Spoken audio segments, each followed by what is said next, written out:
So hi, this is Meagan Moyle from Caracal Reports with Nancy Herz. So you started your activism by writing for your local newspaper for 3 years and then gained prominence after authoring your 2016 op-ed titled "We Are the Shameless Arab Women and Our Time Starts Now." Then in 2017, you co-authored the book Shameless, which is a collection of stories from girls who have personally experienced negative social control. And you recently published Aren't You Getting Married Soon? And What My Mother and I Should Have Talked About Instead, which addresses the gap between your mother and how the patriarchal structures limited you both. You also chair the Norwegian Youth Forum for Freedom of Expression. So to start off this conversation, what have been the most prevalent negative social constructs you faced that motivated you to speak out loudly and start a conversation on shame? I've always been aware of the injustice and the way that girls and boys are treated differently. And that's something that triggered my engagement in issues concerning shame and honor culture. So that's where it started. It started by experiencing on my own body, in my own life, the fact that girls and women are treated differently from boys and men, and that there are a lot of injustices that happen just because we are born girls. Mhm. And shame is one of these injustices because as girls and women, we're often told that we should be ashamed of who we are, how we behave, the way we act, the way we sit, the way we speak.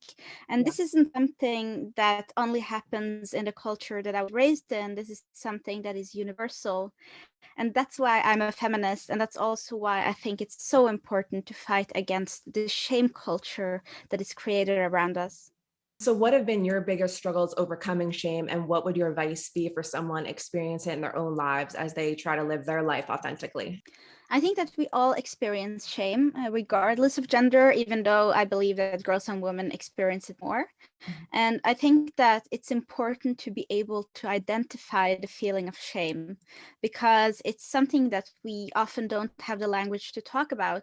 It's something that we feel in our bodies. We know exactly what shame feels like. We know that it's something that makes us nauseous. It's something that makes us uneasy. It's something that makes us want to sink into the ground and never be seen ever again. That's the feeling of shame. Mhm. And in a lot of cultures and in a lot of contexts, shame is weaponized in order to make us limit ourselves or in order to limit us. Mhm. And by being able to speak about it and identify it and say that this is shame, and this is the natural shame on one hand, because there is, to a certain extent, we do need shame. We need it in order to behave respectfully towards each other. We need it in order to function in society. Mhm. So shame can be a normal and natural thing. But on the other hand, we need to identify and fight against this weaponized type of shame, the kind of shame that is used only to limit us and to tell us that we are not good enough. One of the strongest suits of shame, and the reason why it works so good, is because it makes us want to isolate ourselves and not talk to anyone about it ever again. And we Exactly. shouldn't let that happen. So you were born in Beirut, Lebanon, and almost all your life has been in Norway. What are the challenges and pressures you find being part of two different cultures? Do you feel the need to identify with one more than the other?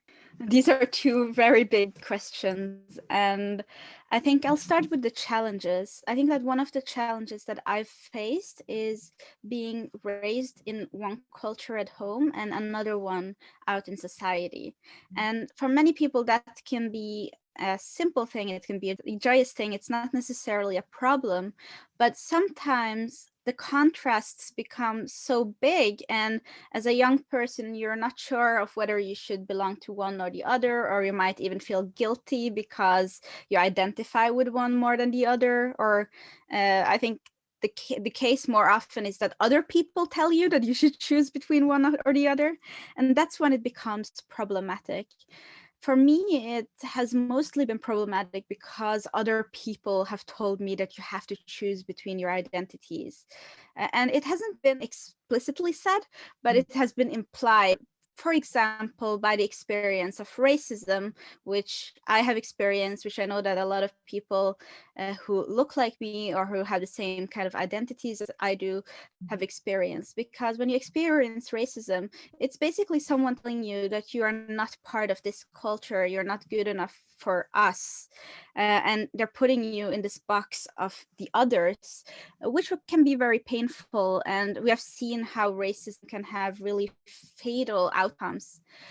On the other hand, I've experienced that people from my own culture and my own community have told me that you're becoming too Western, you're becoming too Norwegian. And that's also a challenge because you can never win. You can never be one thing, and you can never be good enough for either part of cultures or the communities that you're raised in. And I think that this is something that a lot of young people who are raised between different cultures can identify with. And what I do hope is that more people will talk about the good aspects of this, because what we do get is one or more different languages. We get insight into a culture that other people don't have. We have this superpower of being able to balance our different cultures and being able to try to put them together in a way that makes sense for us. And that's a superpower, and we should appreciate it. But unfortunately, that's not always the case. And you also asked me whether I identify more with one or the other. And I think that a really important part of growing up and of being an activist and about speaking out about the limitations that have afflicted me as I was growing up was being able to come to terms with the fact that no one can tell me that I should be this or that. As a Lebanese Norwegian person with a Muslim background who's now atheist, who's also feminist, I should also be allowed to have all these identities and to carry them with me and to look at them as something that's positive, as something that makes me who I am, rather than to look at them as something that I have to choose between. So what I do hope that other young people experience is the fact that it's possible to be both this and that. And it's not only possible, it's also a strength. Right. Oh, I totally agree with that. So in your new book, you talk about your relationship with your mother and how your relationship became difficult as you broke with the norms of her culture and religion. So was writing the book cathartic for you, and what did you learn from each other? Writing this book was absolutely cathartic because I started writing it when my relationship with my mother was at its worst. The idea came from the fact that we had been fighting a lot. There had been a really big distance between my mother and I wanted to write a novel because I didn't want to have to face the things that I was talking about. I really didn't want someone to ask me, so is this about your life? But I ended up writing a really biographical book where I interviewed my mother, where I sat down and talked to her about issues that made the gap between us bigger and bigger, and that made us not being able to talk to each other even. And it was really important for me to have this sit down and talk about all the difficult things that had been between us. For example, the fact that I broke some of the norms from her culture and religion, or the fact that I wanted to live my life in a different way than what she expected from her daughter, but also the fact that not only was she critical of the way I lived my life, but other people were critical of her because she had raised a daughter that wasn't good enough for her community or for the society and religion that she came from and that she carried with her. And in spite of all this, my mother decided to do sit down with me, and she let me interview her. And we talked about religion, we talked about growing up, we talked about identity, and we even talked about sexuality, which is a really taboo topic. And it's something that most people, yes, and it's something that most people don't talk to their parents about. Right. Regardless, yes, it was really important for us. And I think that regardless of your culture, sexuality is something that you don't discuss with your parents. But for us, it was so political and weaponized, and it was at the core of our issues and our struggles. So we had to talk about it. And what I did learn from this experience is that in many situations, I had thought that my mother was trying to control me, that she was asking me questions because she didn't want me to do this or that, and that she didn't want me to live my life in this or that way. And I learned that in some of these situations, she was just worried and she just wanted to know what her daughter was doing. And I interpreted all of this as a form of social control, as her trying to tell me that you can't live your life the way you want to.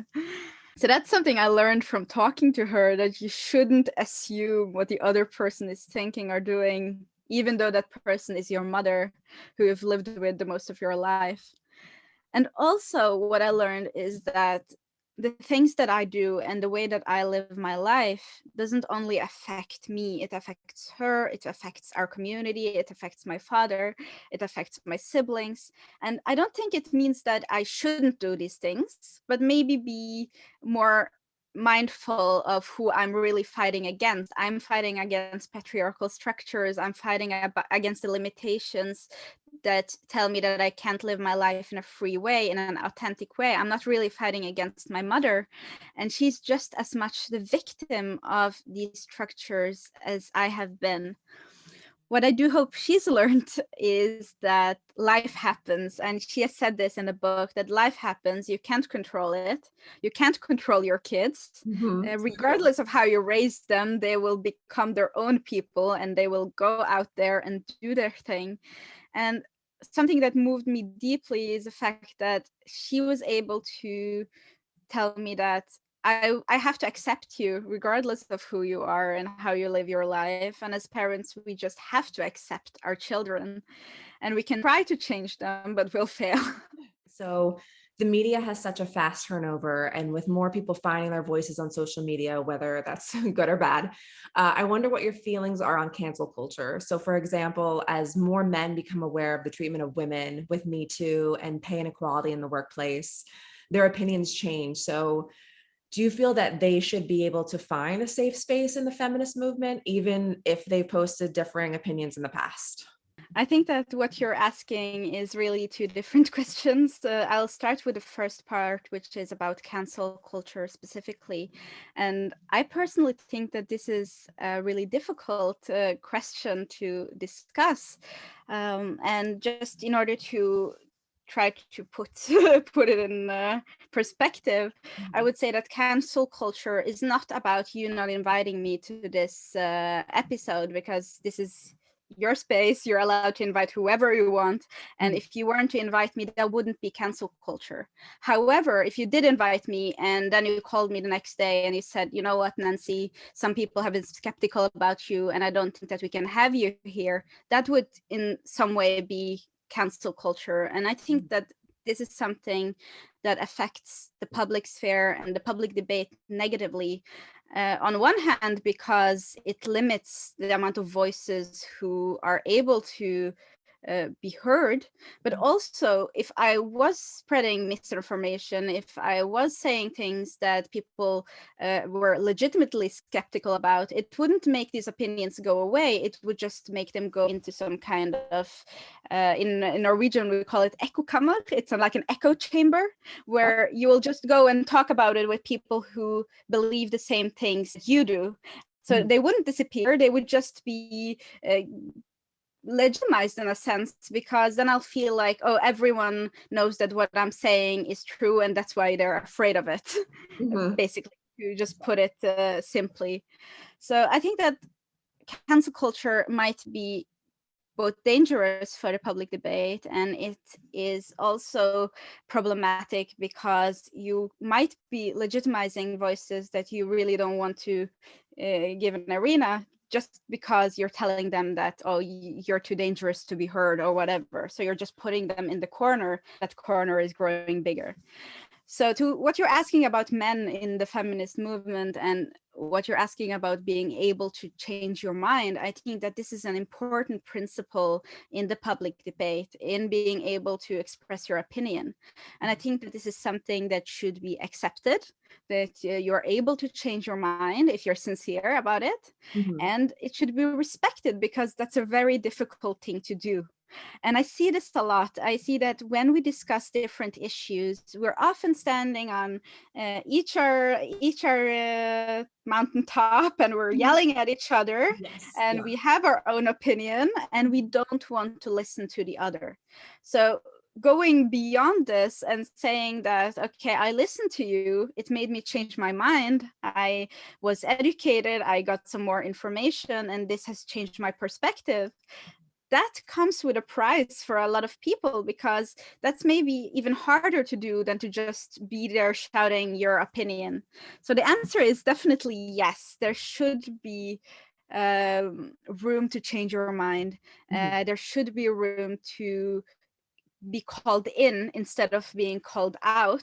Oh, well, thank you so much for your time today and for all your honesty. And I so look forward to continuing to watch all that you accomplish in the future with your activism. Thank you. Yeah, thank you.